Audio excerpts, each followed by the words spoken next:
मेरा नाम अंकित है और मेरा जन्म एक राजपूत परिवार में हुआ और मेरा जन्म पौड़ी गढ़वाल में हुआ।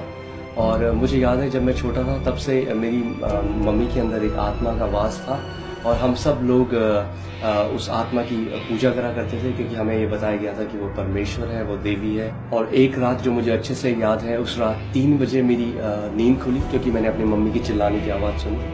और जैसे ही मैंने आंखें खोला तो मैंने देखा कि मेरे जो पिता हैं वो मेरी मम्मी के सामने घुटने टेके हुए हैं। और उस समय उस आत्मा ने मेरी मम्मी के ऊपर पूरा कब्जा किया हुआ था और उनके हाथ में खुकरी थी।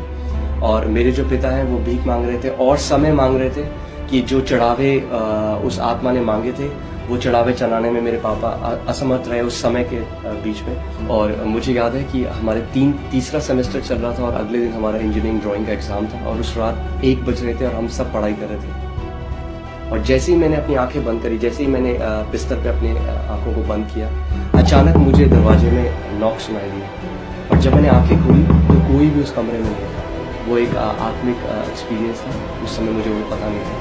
और जैसे ही मैं दरवाजे की तरफ गया और खोला मैंने दरवाजे को, तो मैंने वहाँ पे एक स्त्री, एक औरत के फिगर को देखा, मगर वो इंसान जैसी दिखती तो थी मगर इंसान नहीं थी, क्योंकि उसकी जो आंखें थी वो जैसे ब्लैक होल होता है वैसे थी। और वहाँ पे मुझे टेंजिबल हेट्रेड, टेंजिबल जो नफरत है वो मुझे महसूस हो रही थी। और मैंने उस दरवाजे को बंद करने की कोशिश करी और जो वो आत्मा थी उसने दरवाजे को धक्का दिया और मैं गिर गया और उसके आगे मेरे यहाँ पे काटा। और जैसे ही यहाँ पे काटा मैं उठ गया और जैसे ही उठा मेरी गर्दन में यहाँ पे दर्द हो रहा था और मैं अपने सारे दोस्तों के पास गया और मैं रो रहा था क्योंकि मैं बहुत डर गया था। और मैं उनसे कह रहा था कि ये मैंने देखा है, और वो कह रहे थे कि ये एक नाइटमेयर होगा, एक बुरा सपना तुमने देखा होगा और सो जाओ। और सुबह तक मैं सो नहीं पाया। तो मैं जितनी आरतियाँ, जितनी प्रार्थनाएं, जितने मंत्र मुझे याद थे मैं वो सब बोलने लग गया, मगर मुझे सुबह 4 बजे तक जो है मेरे को नींद नहीं आई। और अगली सुबह जब मैं कॉलेज गया उस दिन मुझे दौरा पड़ा और मैं कॉलेज में गिर गया। और उसके बाद मुझे जो दौरे पड़ने वो शुरू हो गए, मुझे डॉक्टर्स के पास ले जाया गया और बार बार जो मेरे दौरे हैं वो बढ़ते गए। और फिर मेरी ज़िंदगी ऐसी चल रही थी कि मैंने इंजीनियरिंग छोड़ दी थी और मैं केवल घर पे ही था, मेरे पास कोई नौकरी नहीं थी। और फिर एक दिन मेरा एक दोस्त भरत गुजराल मुझसे मिलने के लिए आया और मुझे बताने लग गया कि मेरा जीवन बदल गया है।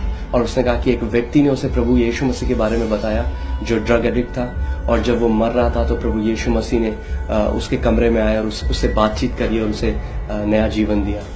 और जैसी भरत ने मुझे ये बात बताई, वो सारी पुरानी मेमोरी, वो सारी यादें, जब मैं परमेश्वर के साथ वो कनेक्शन, वो रिश्ता चाहता था, वो सारी आ गई। और मैंने भरत से कहा कि मैं भी चाहता हूँ उस व्यक्ति से मिलना। उस व्यक्ति ने कहा कि क्या तुम एक चेंज चाहते हो अपने जीवन में? और वो एक ऐसे शब्द थे जो मेरे अंदर, मुझे ऐसा लगा कि उन शब्दों ने मुझे हिट किया और मैंने कहा हाँ, मैं एक बदलाव, एक चेंज चाहता हूँ अपने जीवन में। तो उस व्यक्ति ने कहा क्या तुम अपना दिल खोलोगे, क्या तुम प्रभु यीशु मसीह को अपने दिल में जगह दोगे?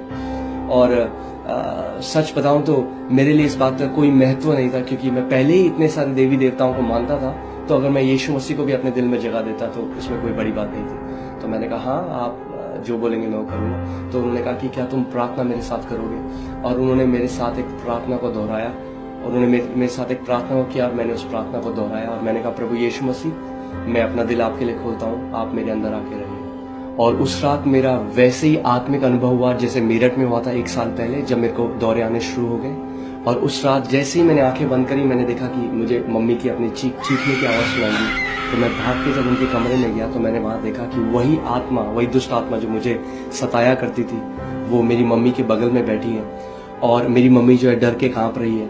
और उससे पहले जब भी मेरा सामना उस आत्मा से होता था मैं बहुत ही डर जाता था और उस आत्मा के चेहरे में मैं एक हंसी देखता था कि मैं डर रहा हूँ और वो उस चीज़ से बहुत खुश है। मगर इस बार जैसे ही उसने मेरे को देखा वो एकदम डर गई और एकदम कांपने लग गई और कमरे से बाहर भाग गई, जिससे उसने मुझे नहीं किसी और को देखा। और क्योंकि ये आत्मिक अनुभव था, वापस जैसे ही मैं अपने सेंसेस में आया मैं रोने लगा, क्योंकि मुझे कुछ भी नहीं समझ में आया कि क्या हो रहा था। और उस समय मुझे एक बहुत ही तेज़ मगर बहुत ही एक प्रेम भरी हुई आवाज़ अपने कमरे में सुनाई दी और उस आवाज़ ने कहा, मेरे बेटे, क्या तू नहीं समझा कि यह अनुभव मैंने तुझे क्यों दिया? और मैं इधर उधर देखने लग गया कि आवाज़ कहाँ से आ रही है और मैं नहीं समझा था। और फिर एक धीमी सी आवाज़ ने कहा, ये प्रभु यीशु मसीह है जो तुझसे बात कर रहा है। और मैंने कहा नहीं, मुझे नहीं समझ में आया कि आपने मुझे अनुभव क्यों दिया। और उस आवाज़ ने कहा कि अब मैं तेरे अंदर रहता हूँ और तुझे अब से दुष्ट आत्माओं से डरने की जरूरत नहीं है। और वो दिन था और आज इस बात को 11 साल हो चुके हैं, मुझे एक भी बार दौरे नहीं आए, कभी फिट्स नहीं आए, और उस आत्मा ने मेरी मम्मी के अंदर आना बंद कर दिया। और मेरी मम्मी जो हमेशा बीमार रहती थी, आज पूरी रीति से चंगी है।